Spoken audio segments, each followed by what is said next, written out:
बोलिए सद्गुरुदेव की,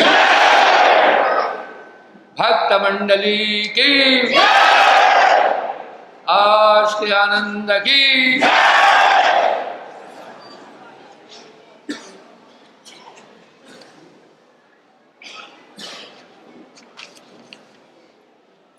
जाघट नाम न संचरे, किसको जान निशान। पहले ये देखते हैं आप क्या चीज है। साहब कह रहे हैं जिस शरीर में नाम नहीं पहुंचा वो शमशान की तरह, जैसे फुकनी लोहार की श्वास लेते हैं प्राण, वो मृतक, वो मुर्दा ही है। नानक देव जी फरमा रहे हैं, साहब भी फरमा रहे हैं, नाम बिना सब बिच सोहिना। आखिर क्या चीज है, आप क्या हैं?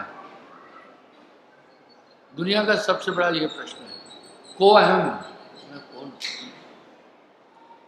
कहां से आया हूं, कितने दम, क्या कारण जगत उत्पादना है, ये दुनिया क्या है? ये संसार का सबसे यूनिक और गहन सवाल है। हम देखते हैं जितने लोग हैं अलग अलग है। जब आत्मवतम सर्वभूतेषु, सभी प्राणियों में आत्मा एक जैसी है, तो अलग अलग लोग क्यों हैं? वजह क्या है? फिर हम देखते हैं कोई दयालु है, कोई हिंसक है, कोई शांत है, कोई उपाधि में है, कोई सहज है, कोई बहुत जटिल है। जब आत्मा सब में समान रूप से है तो ये विविधता क्यों है? फिर ये विविधता की देन क्या है? जैसा कि शास्त्रों में वर्णित है, आत्मा का जैसा वर्णन है वैसा कोई व्यक्ति नहीं दिख रहा है। आत्मा की व्याख्या ज्ञानी पुरुषों ने, संतों ने, टीकाकारों ने बड़ी सुंदर की है। इस आत्मा में पाप नहीं है, मन नहीं है, बुद्धि नहीं, चित्त अहंकार से परे है, कपट नहीं है, छल नहीं है। जब हम देख रहे हैं, कम से कम वर्तमान में तो दुनिया के अंदर पाप बहुत बढ़ गया है, हिंसा बढ़ गई है। आजकल नए नए अपराध देखने को मिल रहे हैं जो पहले नहीं थे। साइबर क्राइम बहुत बढ़ गया, कहीं झपटा मार वाला धंधा शुरू हो गया है, कहीं लूटिंग का धंधा शुरू हो गया है, कहीं पहले अपराध करते थे अशिक्षित, अभी अपराध करते हैं शिक्षित। शिक्षित लोग चाहते हैं, बहुत महंगी शिक्षा है, वो चाहते हैं कि हमें अच्छा जॉब मिले, कहीं एजुकेशन लोन लेते हैं, लेकिन बहुत अच्छी डिग्रियों के बाद भी जॉब नहीं मिल पाता है। सबसे बड़ी संख्या है, डेंसिटी ऑफ पॉपुलेशन बहुत गहरी है। इसमें हम किसी को दोष नहीं दे रहे। जब उसे कुछ काम नहीं मिलता है वो फिडअप हो जाता है और अपराध के रास्ते की तरफ चल पड़ता है। मैं आपको एक उदाहरण दे रहा हूँ, बहुत समय पहले की बात है, कुछ समय पहले रेलवे स्टेशनों पर शीतल जल का प्याऊ लगा होता था, हर स्टेशन पर ठंडा जल। उस समय ये बोतलें नहीं थी, पानी की बिसलरी वगैरह कोई भी नहीं थी। तो दिल्ली से मुझे दूसरी ट्रेन पकड़नी थी। जब मैं प्याऊ पर गया पानी पीने के लिए तो रश थी, लोग चिल्ला भी रहे थे, किसी को कह रहा हाथ मुंह नहीं धो, पानी पियो, जल्दी हट जाओ, जल्दी हटो। मैं देखा एकाएक किसी ने मेरी जेब में हाथ डाला है। मैं पानी पी रहा था, जेब में हाथ डाला, पानी पीते पीते मुझे पता चला मेरी जेब में हाथ है किसी का। मैंने ऐसे कलाई पकड़ ली, उसकी अंदर ही रहने दिया। मैं कहा पानी तो पी ले, लाइन में लगे टाइम हो गया, प्यास भी थी। मैं कुछ बोला नहीं। क्यों नहीं बोला वो सुने। एक बार मैं गोंडा से बस पकड़ रहा था, मेरी बहन साथ में थी, मेरा आश्रम हवेलिया के लिए। एक जेब कट ने मेरी जेब में हाथ डाला। हमें किसी से शिकायत नहीं है, न तो हमें चोरों से शिकायत है, न लुटेरों से शिकायत है, न हमें वेश्याओं से शिकायत है, न बदचलन लोगों से शिकायत है, क्योंकि सब में तेरा जलवा समा रहा है। पर सतर्कता तो बरतती है। मेरे पास 2 बैग थे, बहन का भी मेरा भी। मैं बिजी था। जैसे बस की सीढ़ी पर चढ़ा, वो बस की सीढ़ी 2 थी, दरवाजे गेट के साथ। जेब कट ने मेरी जेब में हाथ डाला। जब तक मैं संभलूं वो भाग गया। मैंने कहा भाई जेब कट, जेब कट। मेरे पास बैग थे। मैंने कहा भाई जेब कट, जेब कट, जेब काट के जा रहा है। वो काफी तेजी से बढ़ा। कुछ वहां से लोग आ रहे थे, उन्होंने पकड़ लिया। चोर और जेब कट को लोग पकड़ लेते हैं। जब तक मैं झोले रखकर वहां तक पहुंचूं, उसको लंबा लिटा दिया था रोड पर, मार मार के। कोई लात मार रहा था, कोई मुक्का मार रहा था, कोई कुछ कर रहा था। मैंने कहा भाई नहीं मारो इसको, मेरी जेब काट रहा था, मैं उसकी रक्षा के लिए खड़ा। बोला परे हट जाओ, ये समाज का दुश्मन है, इसकी रक्षा क्यों कर रहे हो। यहां तक कि जो भी आ रहा था उसको कूट रहा था। बड़ी मुश्किल से उसको मैं छुटाया। तो मैंने कहा इसको भी अगर ऐसा करूंगा तो यहाँ सब कूटेंगे। मैं चुपचाप रहा। वो कोशिश करता रहा अपना हाथ निकालने की, पकड़ बड़ी मजबूत थी, हाथ नहीं निकाल पाया। हाथ उसका जेब में ही था अपने साथ में। कहा मेरे साथ चलो। बेंच पर आकर बैठे, हाथ उसका भी जेब में है। अब मेरी उसकी बातचीत हो रही है। मैंने कहा बात सुनो, देखने से तुम अपराधी टाइप नहीं लग रहे हो और जेब कट भी नहीं हो। तूने तो मेरी जेब में ऐसे हाथ डाला जैसे अपनी जेब में डाल रहा है। अरे जेब काटने वाला तो बड़े इशारे से हाथ डालता है, या ऐसे डालेगा चेयरमैन साहब, ऐसे तो नहीं डालता। वो बहुत तरीके से जेब काटता है। कौन है तू, कहाँ से आया है। अब मुझे ये अंदाज लग गया ये प्रोफेशनल जेब कट नहीं है, किसी कारण से जेब काट रहा है। बेंच पर बैठे हैं, आराम से बातचीत हो रही है, पर उसका हाथ जेब से नहीं निकलने दिया है। उसने पहले बड़ी कोशिश की, अब वो जान गया इस आदमी की जेब से हाथ नहीं निकाल सकता हूँ। खामोश बैठा था।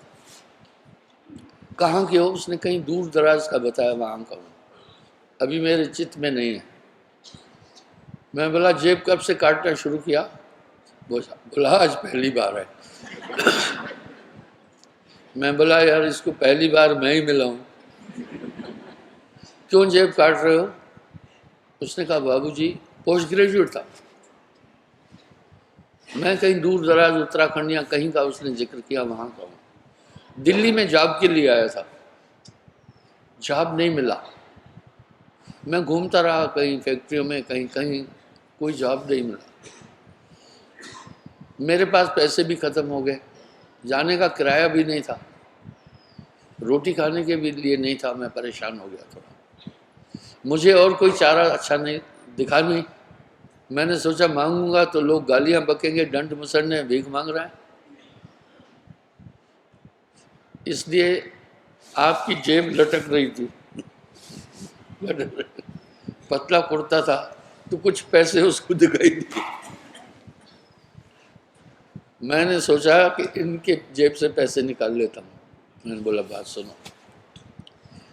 मैंने उसको वो किस्सा सुनाया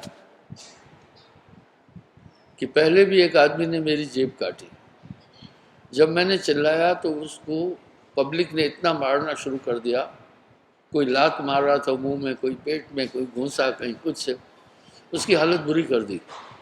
मैंने दिल में सोचा कि अभी मैं चिल्लाऊंगा तो तुम्हें यहाँ लोग बहुत मारेंगे, इसलिए मैं तुम्हें मारा नहीं, मैं चिल्लाया नहीं। मैं बोला अब तुम क्या चाहते हो? बोला मुझे माफ़ कर दो, मुझे माफ़ कर दो, पुलिस के हवाले नहीं करो। मैं बोला दो ऑप्शन है, तुम्हें यहाँ तो पुलिस के हवाले करूँ या तो छोड़ दूँ। बोला नहीं, मुझे पुलिस के हवाले नहीं करो, मैं वैसे ही परेशान हूँ। मैंने कहा बेटे जेब कभी नहीं काटना, ये अपराध है। जो उसकी हेल्प करनी थी वो मैं कर दी, उससे वायदा कराया कभी फिर जेब नहीं काटना। तो कहने का मतलब है आदमी जीवन यापन के लिए हर कर्म कर रहा है। बुरा जो खोजन मैं चला, बुरा न मिलिया कोई, जो दिल खोजा आपना, मुझसे बुरा ना। क्राइम रेट इतना हाई हो गया है। आपको याद होगा मैंने 20 साल पहले एक बात कही थी कि आने वाले टाइम पर लड़का लड़कियों को देखकर डरेगा। जिनको ये बात मुझसे पहले सुने हाथ खड़ा कर। अब देखो फीमेल क्राइम कितना बढ़ गया। तो मैं एक उदाहरण दे रहा हूँ, तो इसकी भी वजह है, इसकी भी वजह है। जब इंसान अपने शरीर की आवश्यकताएं पूरी नहीं करता है पाता है तो अपराध की तरफ जाता है। इस संसार को कर्म भूमि कहते हैं। और 21 लोकों में, हालांकि वेदानुकूल 14 लोक हैं, इन 14 लोकों में और कोई भी कर्म भूमि नहीं है। यहाँ मनुष्य ये कर्म भूमि है। यहाँ मनुष्य को कर्म करना पड़ता है। चलो मैं वकील साहब से पूछता हूँ क्यों कर्म करता है मनुष्य? कर्म दो है, शुभ और अशुभ। एक मध्यस्थ कर्म है। जीवन व्यापन के लिए कर्म करना ही पड़ता है। जीवन यापन का भाव अपना खाना पीना, कपड़ा लत्ता, रहना, घर बार, इसके लिए कर्म करना पड़ता है। इस शरीर को इसी हिसाब से बनाया है ताकि ये कर्मों में उलझा रहे। जेल खाने की बनावट ऐसी होती है कि कैदी कोई इससे निकल नहीं सके। इसलिए चाहे अनचाहे मनुष्य को कर्म करने पड़ते हैं। ये बहुत बुरे बंधनों में फंसा हुआ है। बहुबंधन ते बांधिया, एक बेचारा जीव। भाई जीव बेचारा क्या करे, जो न छुड़ावे पिए। इसलिए जब आदमी अपनी आवश्यकताओं की पूर्ति नहीं कर पाता है तो वो फिर अपराध का रास्ता अपना लेता है। वो अपराध का रास्ता अपना लेता है। आइए आगे बढ़ते हैं। इसलिए यहाँ कर्म सबको करना पड़ता है, सबको कर्म करना पड़ता है। उठना भी कर्म है, बैठना भी कर्म है, क्रिया कर्म है, कमाना कर्म है। ये शरीर की संरचना ऐसी जटिल है। तो साहब का एक शब्द बड़ा सार्थक है, बुरा जो खोजन मैं चला, बुरा न मिलिया कोई, जो दिल खोजा आपना, मुझसे बुरा न कोई। हर अपराध करने वाला ये सोचता नहीं है ये पाप है, वो सोचता है मुझे जीवन बसर करना है। आज से 50 साल पहले की बात बताता हूँ। मुझे दीक्षा देते 54-55 साल हो रहे हैं। अभी 54 साल पूरे हो गए, 55वां शुरू हो गया 5 दिसंबर, यही 5 दिसंबर। एक ठग 420 ने सभी गलतियां करता था। मुझे 100 रुपये दिए उस समय, मुझे कहा आप रास्ते में इससे फल फ्रूट खाना। वो बड़ा प्यार करता था मुझसे। पैसे देकर वो मुझसे पूछना चाहा, खाओगे ना? उसने मेरी आंखों की तरफ देखा, मैं बोला नहीं। मैं कहा नहीं खाऊंगा। बोला क्यों? मैंने कहा तुम्हारा, उसका तर्क सुनना, तुम्हारा पैसा हक़ हलाल का नहीं है, मेहनत का नहीं है। उसने खाली पीट कर कहा अफसोस, आप जैसा ज्ञानी पुरुष मुझे कह रहा है कि मेरा पैसा हक़ हलाल का नहीं है। मेरा पैसा तो सैनिकों से भी ज़्यादा परिश्रम का है, किसानों से भी ज़्यादा परिश्रम का है। जान हथेली पर रखकर किसी के घर घुसता हूँ रात को और चोरी ठगी बेईमानी करता हूँ। अगर पकड़ा जाऊँ तो मार मार के लोग कचुम्बर बनाते हैं। एक बार मैं 2 मंजिल से भी कूदा था। महाराज इतनी मेहनत का पैसा है।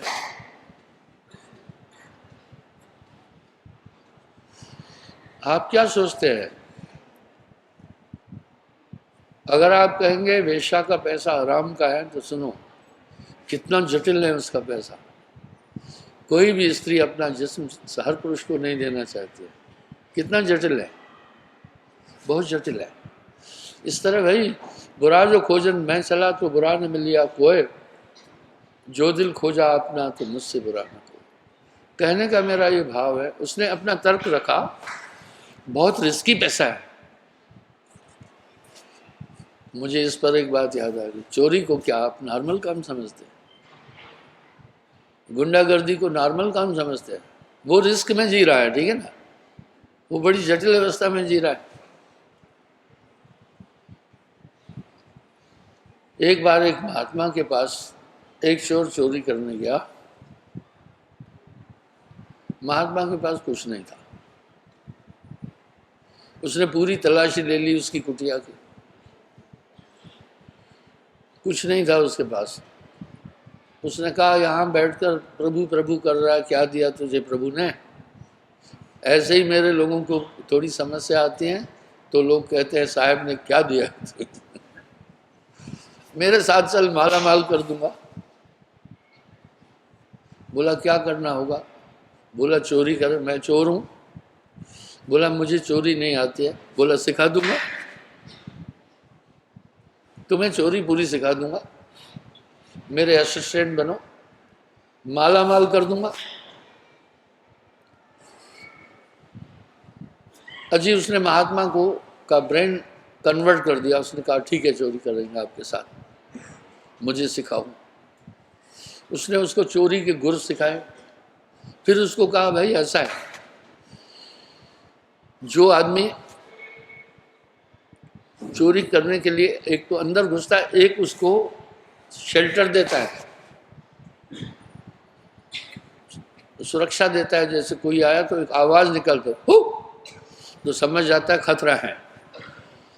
तो जो अंदर घुसता है उसको 3/2 मिलता है।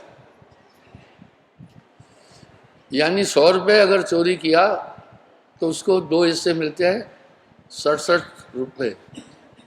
और जो बाहर वाच कर रहा है उसको मिलते हैं 33 रुपये।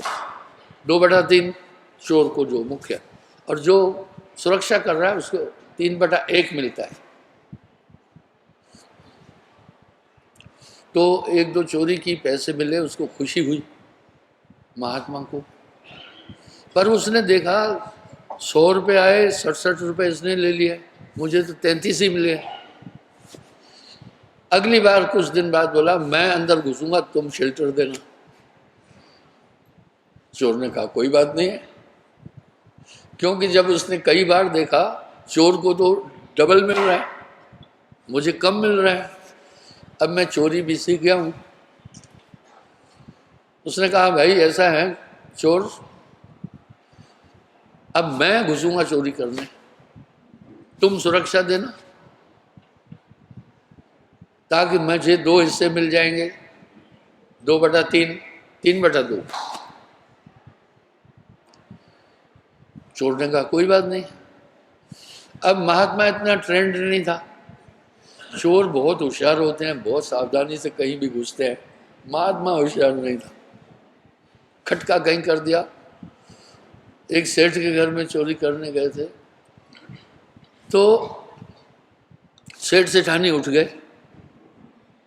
अब वो भागने के लिए जैसे खिड़की की तरफ घुसा, एक टांग सेठानी ने पकड़ ली, एक टांग सेठ ने पकड़ ली। अब कैसे पकड़ ली मैं नमूना देता हूँ, पर दिल्ली के लोग ट्रेंड है। पुनीत इधर आओ, आप भी आ जाओ, दोनों दिल्ली वाले इधर आ। मैं आपको डेमो दे रहा हूँ, स्टेज पर आओ।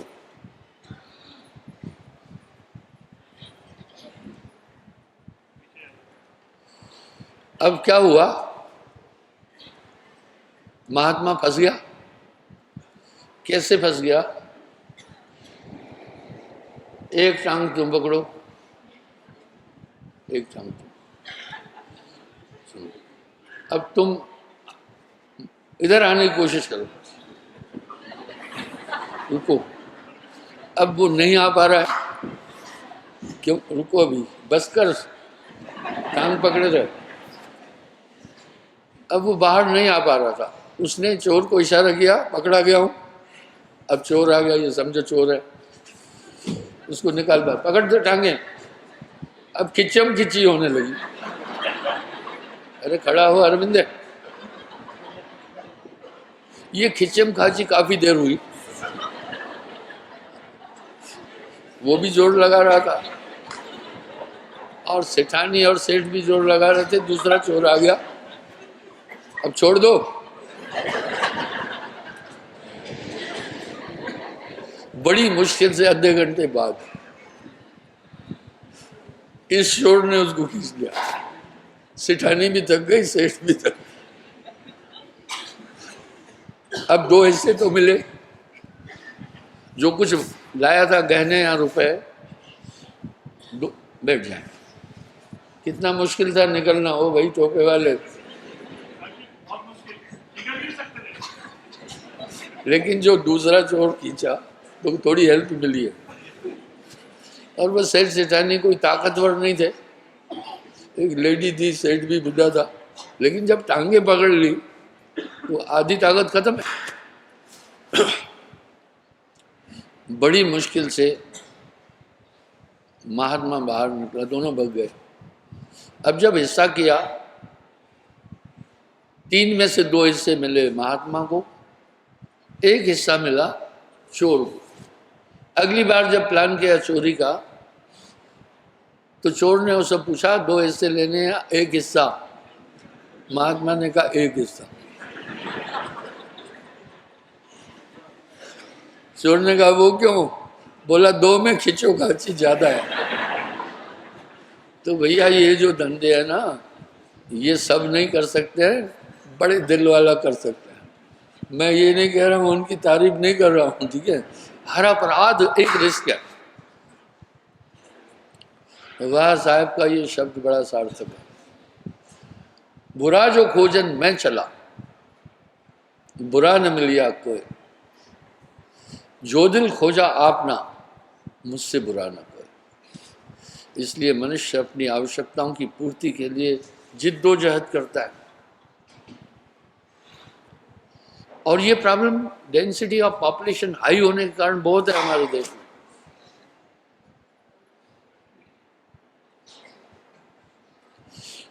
आप सोचें, यूपी से जापान 8 गुना जनसंख्या कम है, अकेले यूपी से। यूपी की जनसंख्या अमेरिका के इक्वल है, थोड़ा कम है, मोर देन 20 करोड़ लोग हैं, जबकि अमेरिका की जनसंख्या 22 या 25 करोड़ है। सोचो, हमारे देश की एक सबसे बड़ी प्रॉब्लम है, density of population is very high. इसलिए किसी को दोष नहीं दे सकते। सरकारें आती है जाती है, मैं राजनीति में नहीं हूं, न उस पर कोई कमेंट देता हूं, ठीक है। कबरा खड़ा बाजार में सबकी मांगे खैर, ना काहू से दोस्ती ना काहू से बैर। इसलिए आज हर आदमी जिद्दोजहद कर रहा है जिंदगी के लिए, और आदमी संतुष्ट नहीं है। जिसके पास करोड़ रुपए है वो भी घबराया हुआ है। वो जानता है 10-5 साल बाद करोड़ कुछ भी नहीं होगा। आपको मैं एक उदाहरण देता हूं। अभी मैंने 4-5 साल बाद बोला था, लाख की तो अभी पिटाई हो गई है, लाख किसी हिसाब में नहीं रह गया। एक आदमी के पास 1000 रुपया था, उसका नाम ही रखा था हजारी लाल। 1000 रुपया था, पुराने जमाने की बात है। एक के पास लाख रुपया था, उसको कहते ही लखपति थे। अभी तो लाख रुपए में टॉयलेट बनता है। वकील साहब क्या ख्याल है? खड्डा खुदवाओगे, फिर चुनाई कराओगे, उसके ऊपर फिर प्लास्टर डालोगे, प्लम्बर आएंगे, लेबर आएंगे, बहुत धीरे धीरे काम चलता है। उसके बाद वो खड़ा करोगे, चिमनियाँ लाओगे, फलाना लाओगे, रंग रोगन करोगे। एक नॉर्मल टॉयलेट बनाने के लिए 1 लाख रुपया खर्चा आता है। तो लाख रुपए की क्या वैल्यू है? अभी कोई वैल्यू नहीं है। धीरे धीरे धीरे धीरे इस बेरोजगारी के कारण आदमी अपराध की तरफ गया। अपने टाइम की बात बता रहा हूं। मैंने अपने टाइम पर अपराध देखा नहीं, बहुत रियर। कहीं बाबा आदम के ज़माने की बात नहीं बता रहा हूँ, 70-75 साल पहले की बात बता रहा हूँ सिर्फ। एक टाइम रोटी खाकर भी आदमी मस्त था, टेंशन नहीं थी। आज हर कोई टेंशन में है। पढ़ाई लिखाई तो हम भी कर रहे थे, भोजन साजन तो हम भी खा रहे थे। एक टाइम रोटी खाकर आदमी संतुष्ट था।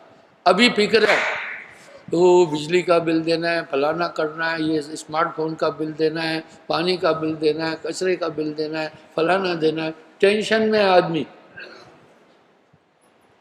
फिर वो इधर उधर करके कहीं ब्याज पर पैसे लेता है, प्रॉपर्टी बेच देता है, पूरा जीवन ही खतरे में पड़ जाता है। इसलिए ये एक प्रॉब्लम है। ये सब काल का खेल है। आइए, तो बुरा जो खोजन मैं चला, बुरा न मिलिया कोय, जो दिल खोजा आपना मुझसे बुरा न कोय। डॉक्टर के पास कोई भी रोगी जाएगा, वो नफरत नहीं कर सकता है। उसका काम है उपचार करना। मैं अपनी बात बताता हूँ। सन 73 में मेरे पिता का शरीर छूटा, 75 में। 73 की बात है। लद्दाख में था, मैं आया था। मेरे पिता बहुत बीमार थे। मैं उनको आर्मी हॉस्पिटल भोपाल ले गया। तो एक कर्नल साहब थे डॉक्टर उस हॉस्पिटल। मुझे कहा इनको घर ले जाओ। हालांकि मेरे फादर की एज बहुत नहीं थी उस समय, 62 ईयर्स थे उनके। मैंने कर्नल साहब को एक बात बोली। मैं कहा डॉक्टर की कोशिश होती है आखिरी टाइम तक जिद्दोजहद करना। सर आप अभी इनकी स्थिति देख कर कह रहे हैं घर ले जाओ। एक शॉक्ड हुआ डॉक्टर, क्योंकि कर्नल डॉक्टर के सामने एक सिपाही अगर ऐसा बात बोले तो बहुत बड़ी बात है। मैंने कहा डॉक्टर तो ज़िंदगी की जिद्दोजहद आदमी की लास्ट सांस तक करता है। आपने इनको देख लिया और आप कह रहे हैं घर ले जाओ। ऐसा एडमिट कराया, कोई बात नहीं है। तो पढ़े तो हम भी थे, कोई टेंशन नहीं थी। 2 आने की निक्कर आती थी, 1 आने की आती थी कमीज। स्कूल की ड्रेस थी। प्राइमरी स्कूल में हम नीली निक्कर और वाइट कमीज पहनते थे। और प्राइवेट स्कूल कोई थे ही नहीं है, प्राइवेट स्कूल नहीं थे। सबसे बड़ी मार इस समय आदमी पर पड़ती है बच्चों की पढ़ाई की। ये मार बहुत ज़बरदस्त है। नागरिकों के अधिकार में एक चीज़ आती है, उनको शिक्षा की उपलब्धि, चिकित्सा की उपलब्धि और सुरक्षा की गारंटी। ये नागरिक के मूलभूत अधिकारों में आता है। उसकी सुरक्षा की गारंटी, उसकी शिक्षा की गारंटी, उसके स्वास्थ्य की गारंटी। तो अभी ये सभी संस्थाएं कॉमर्शियल हो गई है। एक स्कूल था सिर्फ डिस्ट्रिक्ट में, कॉन्वेंट स्कूल अंग्रेजी, वो तो अंग्रेजों ने हर डिस्ट्रिक्ट में बनाया है।